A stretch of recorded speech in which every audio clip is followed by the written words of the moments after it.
Hello there, Ray here, and today guys, I'm going to show you this fast, automatic honey block crafter, which will allow you to craft up large amounts of honey blocks very easily. Now, as you guys seen in my past videos, honey blocks are going to be a very useful block to have. You can make mega sweepers and other crazy flying machines, which does mean you're going to need a lot of honey blocks. But they aren't as easy to craft up as slime blocks, so this machine is designed to make the process as easy as possible. So you can craft up tons of honey blocks and continue making amazing flying machines. Now in this new snapshot, they changed the amount of honey blocks which can stack. Honey blocks used to only stack in stacks of 1, but now they changed it so there are stacks of 16. This means we had to redesign our auto crafter that we did on the stream to make it work with this new update. Now 16 is a lot more honey bottles that you can carry with every inventory slot. And this also makes crafting them much easier than it was before. And with the combination of this machine, it pretty much becomes pretty darn easy to do. So this is this place where the player will come in and you close the door. This is an on and off switch here, and this is your crafting table here, and these are your two deposit chests. This is where you'll put your outputs.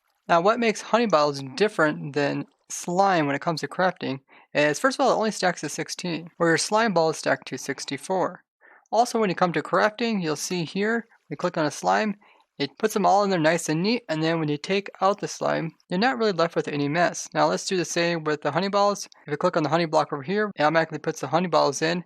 But when we click on the honey block, you'll see that we are left with some glass bottles in the crafting grid. This may seem like a problem, but actually when you come back to click on the honey blocks again, it'll automatically take the glass bottles out and put them over here, and then put in some new honey bottles. And you can see it happening again. But you can definitely see that we're ended up with two different outputs where we got honey bottles as well as honey blocks.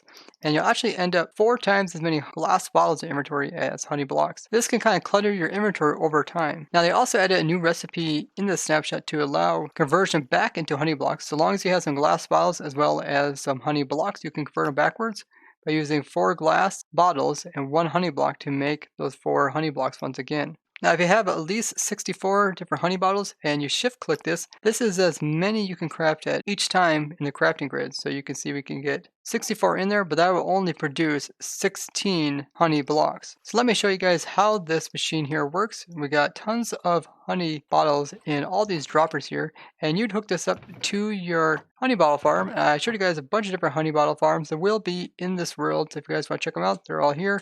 There is some tileable ones here. There's also some like free range ones, and there's a bunch of other ones here as well that you want to play around with. Ones with using crop farms and ones that automatically bone meal the crops as well.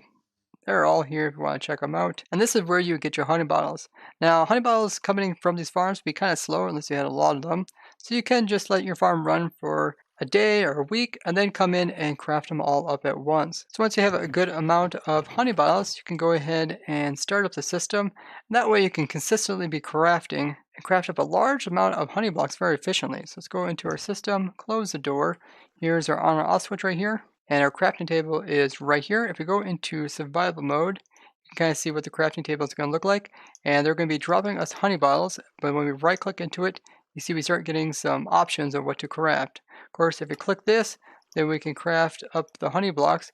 And your inventory is going to end up kind of looking like this with some glass bottles and some honey blocks over here and some honey bottles. And these are going to be the main 3 options that you have in your inventory. Now when it comes to crafting, you would have to shift click this and then come over here and shift click the output to send it down into your inventory. We can actually improve this by having this honey block as close to this edge so we don't have to move our mouse so far. So if we had more options here, we could have the honey block over here, and then we could go from here to here. So I went ahead and put in 6 pieces of leather into our inventory, and let's see what this actually does. So now we open up our crafting grid.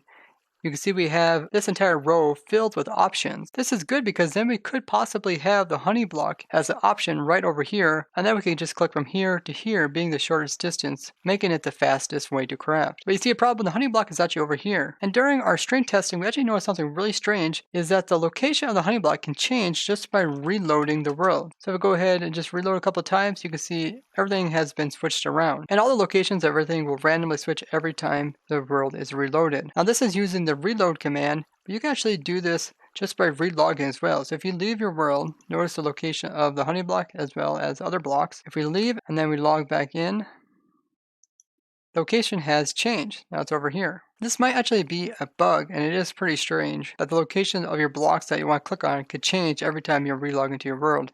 Make it very inconsistent to find stuff, even if you have the same inventory setup. And what you want to do is constantly keep relogging until you get the honey block over here.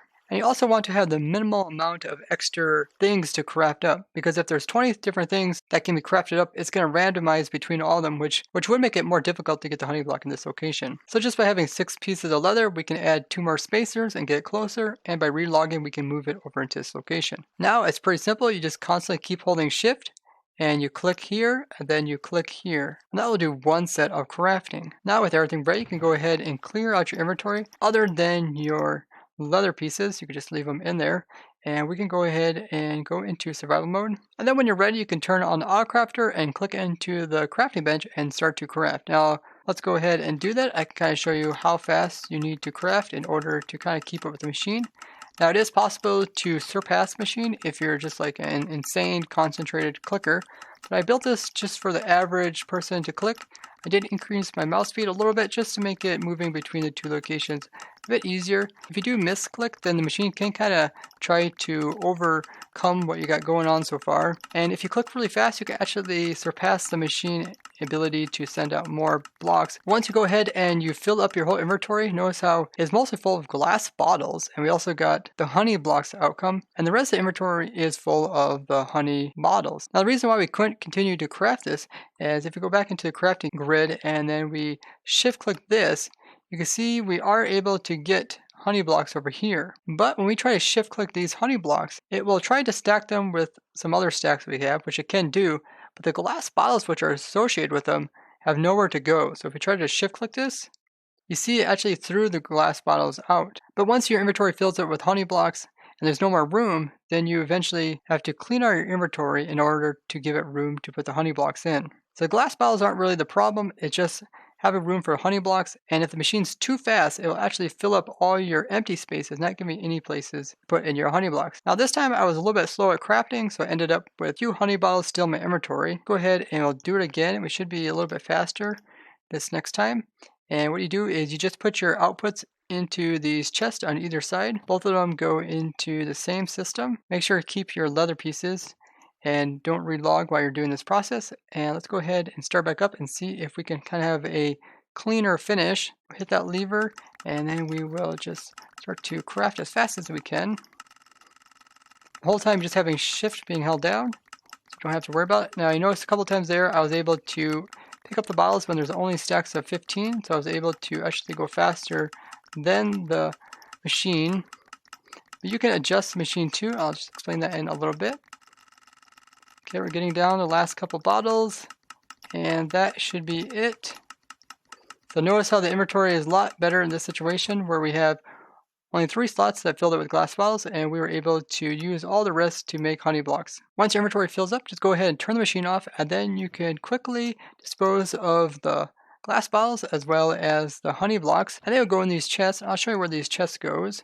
So these chests are just initial chests to drop your stuff up to give you more room to continue crafting, and underneath them we have some hopper minecarts which are picking up the items out of the chest and distributing them among 4 hoppers each. So this hopper minecart is putting them into these 4, and this one's putting into these 4, which are then putting them into the chests below. So this is where all the outputs are being put into. And the reason why we have 1 chest that goes into 4 chests just makes it faster to clear this chest out. See, it's already empty.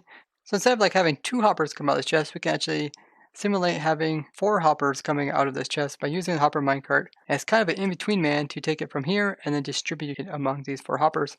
As the hopper minecart can pull items out of a chest much quicker than a normal hopper, so you can see how fast items are coming out of this. That way, after you got done crafting an inventory full of honey blocks, you can go ahead and have a nice empty double chest to go ahead and drop all your stuff into. And you can kind of alternate between the 2 of them. So if one isn't completely empty, you can use the other one. So you see how fast I was crafting in order to keep up with the machine. You can change this by having different numbers of droppers. So currently we have 9 droppers right here, and each of these droppers are being powered by this power source here, which is just a row that goes over to this observer, and this is actually an observer clock. So when you power this lever here, it'll lift this piston and put these 2 observers back to back, creating a clock, and that will power this line here, which will power all these droppers. You can see it dropping items. Then we just have a single water source, which is pulling all the items to the far end where the player is. And you can have any type of block here to build this up with. You don't need to have like ice or anything like that, as it takes a little time for the items to get to you, but once they get to you, every item afterwards will come at the same speed no matter if it came on ice or came on normal blocks. This will also give you a little time to get into your crafting table and get ready to go crafting. And as you've seen, we also kind of need to use that door in order to prevent the items getting thrown out by this dropper right here, which drops the items directly onto the player. Now, because there is a different speed in which droppers can drop items and hoppers can put items into the droppers, as hoppers are slower at putting items into the dropper than a dropper is at dropping the item out. Because of this, if you would run this machine with just one set of hoppers going into it, the machine would run at one speed until the dropper was completely empty. Once the dropper was empty, then the dropper can only drop items as fast as the hopper puts them into them, which is slower, so you would notice a pretty big change when crafting, and all of a sudden the honey bottles come to you much slower than they were before. So to keep a consistent speed no matter if the dropper is full or empty, we went ahead and put in 2 sets of hoppers feeding the dropper. Therefore, there always should be items in the dropper, and then we're just limited to the speed of the dropper. Now, we did try quite a few different designs and setups, and this seemed to be the best, as you didn't have to deal with droppers' quasi-connectivity properties, as if you have like 2 droppers on top of each other, you might think you could easily power the top one and the bottom one should be powered as well. But in some cases, that doesn't always work out the best, and you can have some droppers being locked all the time, or you can even have some hoppers which are trying to power them being locked. And with this system, we went ahead and avoided all those problems. Now in this new snapshot, we did get the change to the honey bottles so they stack to 16, as well as the ability to convert honey blocks back into honey bottles. But we also got a bunch of bug fixes in this snapshot as well. Now they also went ahead and improved the performance of vertically moving particles when they collide with blocks. This is most noticeable in your campfires. These are particles, these things you see that collide, and they're colliding with these blocks right here, and you can see how they move. Now there are some kind of strange properties to do with the smoke that comes out of campfires. They actually go around different things, so if you would put something like an end rod right above the campfire, notice that the particles of the smoke can actually collide upon this, but the smaller ones that are beside it can go around it. So I can remove that one so you kind of see.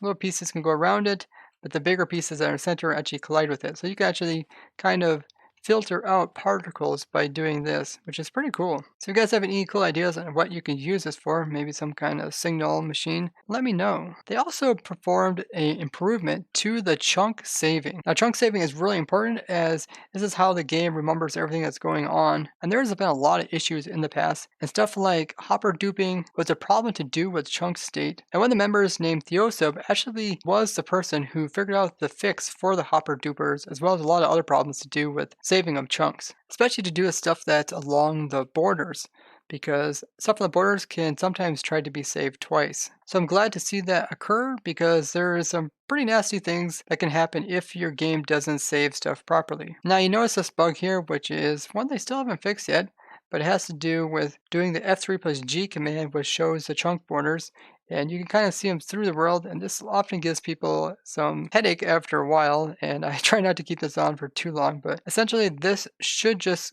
show up for everything that you can see on the surface, and it shouldn't constantly go all the way down through the entire world. It looks really strange. If you go down here and look up, looks like you're burrowing right through the entire world with this little thing. So hopefully they'll fix that. They also changed the iron golems and the way they show these cracking animations. So instead of it being completely based on a health of 100, which the iron golems have, they are now based on whatever health they have. So it's a ratio of that health. It'd be 1/4 for every time they crack some more. So if you would summon in a custom iron golem that had like 1,000 health, then it would show the cracks every 20% of the health being removed. They fixed a bug to do with clouds moving with the player. This is actually a pretty old bug that they have fixed in the past before, but in the past it was much more obvious than it was recently. The next bug that they fixed is one that a lot of people that work in creative are aware of and has been in the game quite a while, but items that are thrown by a player in creative will actually despawn faster than those that are thrown by a player that are in survival. This made it testing in creative a little bit harder, as you would have to make sure that you throw the items in survival if you're testing something to do with like item despawning. This is the problem we came around when we were actually designing the quad witch perimeter on the ProtoTech server. We had to time the items that were dropped by the witches to go through water streams that were quite long and go into the center of a storage system, which then had tons of water streams, taking the item through all the different item sorters before having the ability to be destroyed if it made through the entire system. Obviously, if we would tested this in creative, then the items would have despawned very quickly, and we would think that the system would have to be kind of short in order for the item to make it to the end before despawning. But we correctly calibrated our farm to work for it being in survival. Long story short, they fixed this bug, so now items will despawn after 5 minutes, just as they do in survival. They also fixed a bug to do with books edits occurring on the network thread, making it actually unsafe to use in some circumstances, causing even crashes in the game. There was a bug to do with using a shear when it got to 0 durability, and you would use it to break something like a leaf. It would use up the durability of the shear, but would not drop the actual leaf block. They also fixed a bug to do with fences and other similar blocks connecting up to shulker boxes, as if they were a solid block like other blocks. Now, although shulker boxes are solid in very much the same way, so you can go ahead and test this by doing stuff like putting rails over top of the shulker box. And you can also put a mob underneath of it. I love using the villager as a tester. You can see he's suffocating. It is understandable that it is somewhat unique, similar to something like a piston, but even a piston will connect up to a fence. But if the piston is ever powered, notice that it no longer connects because the property of the piston will change. This is probably something similar you see with like a shulker boxes. Since it's kind of a dynamic block, they probably decided to not give it this property of sticking, and then every time it would change, it could possibly change the fence. This will make it more consistent when using shulker boxes and fences in such system as like a shulker box loader or shulker box unloader. They also fixed a bug to do with biome affected items. So some items are affected by the biome in which they are, such as like grass. Depending on where the grass is placed, it can look differently, and this is actually affecting the block in the hand of the player as well. So the texture on top was changing depending on where the player was at. They fixed a pretty strange bug that we ran across while building up the miniature version of the shulker shell shulker. Depending on where you place the shulker, it was actually able to open up and then have its head open up into blocks depending on which way it's faced. Now, if you go ahead and you watch as the shulker spawns into the game, you can see it flipped very quickly. Very quickly it is flipped over to the side like this, but this was only actually an orientational bug, so in some directions the shulker would act oddly, but in other directions it would act normally. So you can see in all directions it's now working the way you would expect with the head popping up in these directions. They are also continuing to fix some texture problems, such as with items and XP orbs. When they are picked up by the player, their shadows would change. So when they get close to the player and try to get picked up, the color would actually change to being quite dark. Now you can see as XPs come in, they look the same as if they are just kind of standing there. Now there was quite a bit of problems to do with the witches and them holding their items looking strange. And they said they fixed it in this version, but even now it looks like maybe the bottle that comes with the witch is attached to its mouth. In the past it was kind of attached to its arms and it would kind of just drink from it. So I don't know if that's normal. Like you can see its head turning, it's like attached to its nose or something. Maybe that's like the on-the-go drinking of a potion. You just shove it in your mouth and chug it without your arms whatsoever. There was also a similar problem they fixed to do with the player holding stuff in their hands, and it was showing up incorrectly.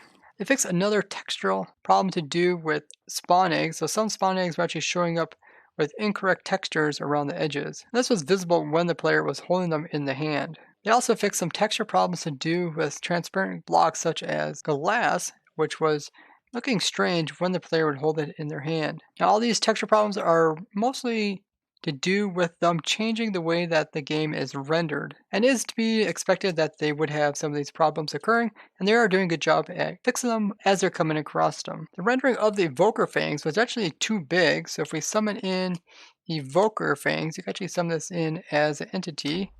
And if we go up and look down at the Evoker Fang, you can kind of see it. That is what it looks like. And it was actually rendering too large, but now it looks just right size, just big enough to swallow up the entire player. Now I did some changes to Parrots, as they were imitating stuff like polar bears, zombie pigmen, as well as wolves. And all three of these mobs are actually neutral mobs, meaning that they don't attack the player unless they're first aggressed. And the parrots don't normally imitate neutral mobs, so it makes sense that they would go ahead and fix this. Now there was a bug to do with trees not growing if there was blocks beside them. This is something that we didn't see in the past, so it's a really good thing that they fixed this. If you guys don't know, trees can actually grow. So if you had a sapling as well as just some dirt, you can go into the ground and you can just dig out a 4 high area. So it needs to be 4 blocks of air above the sapling. So there's a sapling. We have 4 blocks of air. And if we go ahead and span some bone meal, we'll actually get 4 blocks of wood with 1 little leaf at the very top. But it won't put really any leaves on the sides. So the tree actually grew inside of me. So if I go into spectator mode, you can see the 1 little leaf block is right here. It's kind of hard to see. If I go ahead and break this, there's your leaf block. And then there is 4 logs. And that's pretty much the minimum amount of room you need to grow a tree. If you go ahead and try it with 4, you see we won't get any tree to grow. So it looks like the trees are now working as we would expect. They also fixed a bug to do with commands and there being some missing predicates, meaning instead of just completely failing, it was actually giving some results. They fixed a kind of a weird bug, but it has to do with players that wear elytras when they are in creative mode. So if I throw one on right now, and if you were to go up and then you would like double tap because you're in creative mode and it's a lot easier to just fall than it is to shift to get down to the ground. And if you would just double space, your guy would normally activate the elytra and just start gliding across the world.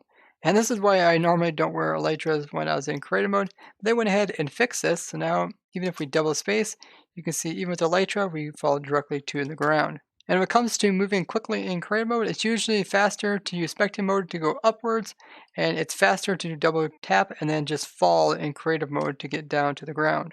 They fixed the problem to do with the new storage command and some NBT components missing. So overall, the snapshot was mostly about the changes that they added to do with the honey blocks. Stacks of 16 for honey blocks seems much nicer than having individual stacks, as the bottles themselves are not that OP if they stack up, different than like your potions that you can find here. If they stack to 16, people might find that too overpowered. But the honey blocks, they just gave you a bunch of saturation, and then they even reduced the amount so it wasn't the same as like a golden apple. But you can still drink the honey blocks even if you're full on hunger, and they will give you more saturation. And having the ability to craft them down from a honey block back into honey bottles. It's a really cool feature, and I wish they would add this into more things into the game. Such ability to kind of like clean glass and get it back into the normal form, or the ability to just re-dye glass. Because so often you end up with tons of different types of like glass or wool or carpets, but in the wrong color than what you want. And this kind of downward crafting can also be used for a lot of other things, as many things that you craft are kind of one way. You want to craft it up, you really can't get it back. So maybe you could decraft like your leather body back into leather. It's very interesting, and maybe they'll add this to the new features that they still haven't given to the smithing table as well as the fletching table. Both these blocks have been added into the game in 1.14, and you still can't right click in them, and they have no use other than villagers using them as workstations. So maybe these will be used for something to do with smithing. You think of like your different armor pieces, and fletching, you think of like bows and crossbows, but maybe they can also be used to kind of revert some of that back into the same materials. Now you can try to attempt to click into these when in spectator mode, and this will come up, something very similar to like a crafting table, but it will remove itself very quickly as well. Overall, I think this is a really cool change that they added to the game, and if you'd like to take a look at this auto crafter for the honey blocks, as well as all the other farms to do with collecting honey bottles, honeycombs, as well as water bottles, a bunch of other things here too, like there's a really cool crop farm. This will also be included in the world download. And if you guys did enjoy this video, be sure to go ahead and leave a like and share this with others so they can learn about the new changes as well as some of the cool farms that are coming with 1.15. And if you haven't already, be sure to go ahead and subscribe because I really enjoy building these farms and showing you guys new features that come with the game. And as always, I'd like to thank you guys for watching. Bye-bye.